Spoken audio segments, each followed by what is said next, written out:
Okay, guys, I'm going to go through your notes with you. These are going to be posted so that you can see them, but I'm going to read them to you just in case you need some help. All right, so we're going to talk about classifying triangles.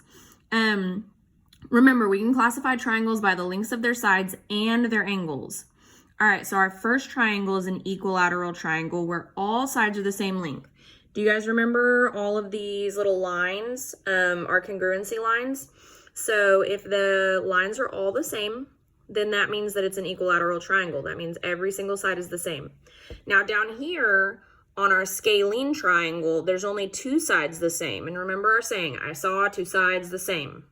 And then we do have a scalene triangle where all of them are different. And do you guys remember the one rule that an equilateral is always an isosceles, but an isosceles is not always an equilateral?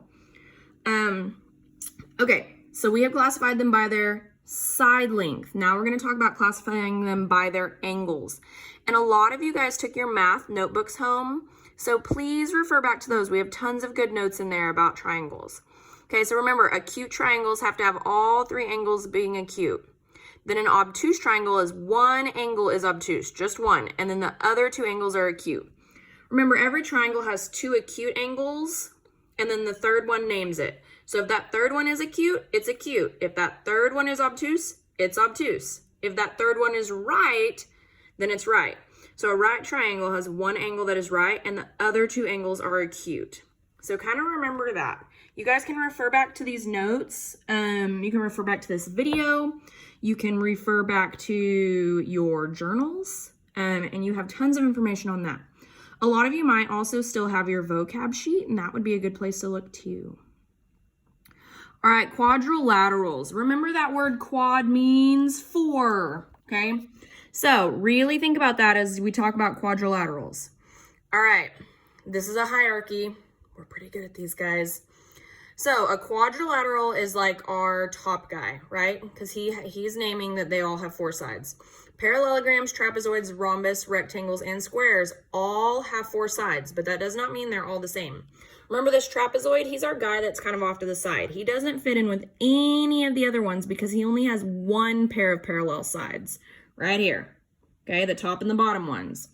Now, he does not have two pair of parallel sides. And remember, parallel means that if they continue, they never ever touch. All right, our parallelogram. His name kind of says it all. He is all about being parallel. He's a quadrilateral. His opposite sides are parallel, and his opposite sides are congruent, meaning his opposite sides are the same.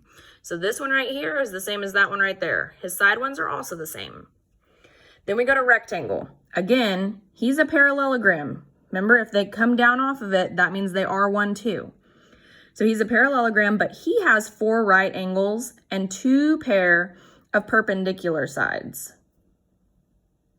So we can see that they make these, I don't know if I would say two pair of perpendicular sides. What they're talking about is the little corners, but I would say that he has two sets of parallel sides because they're still parallel. These two are parallel and then these two are parallel. Sometimes books kind of do things a different way than, the easiest way. All right, rhombus. Rhombus is a parallelogram because we can see he looks like a parallelogram. He's slanted like one. We can see that he has two sets of parallel sides. But the difference between him and this parallelogram are that his sides are all the same length, kind of like a square. And then we have our square. He's a rhombus and a rectangle. He's a parallelogram. He has four right angles and four congruent sides. So really think about these notes as we go through and answer some questions within the next few days.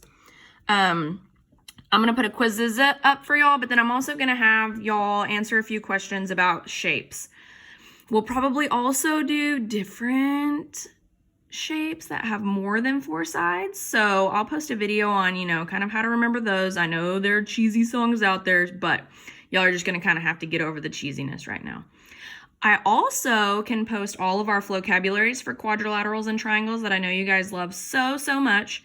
So those will be posted as well, along with some good activities for those.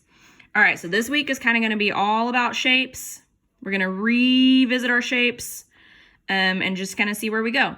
Remember, if you guys have any questions, let me know.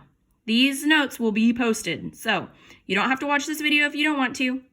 Obviously, if you're still on here, though, you're going to have listened to it.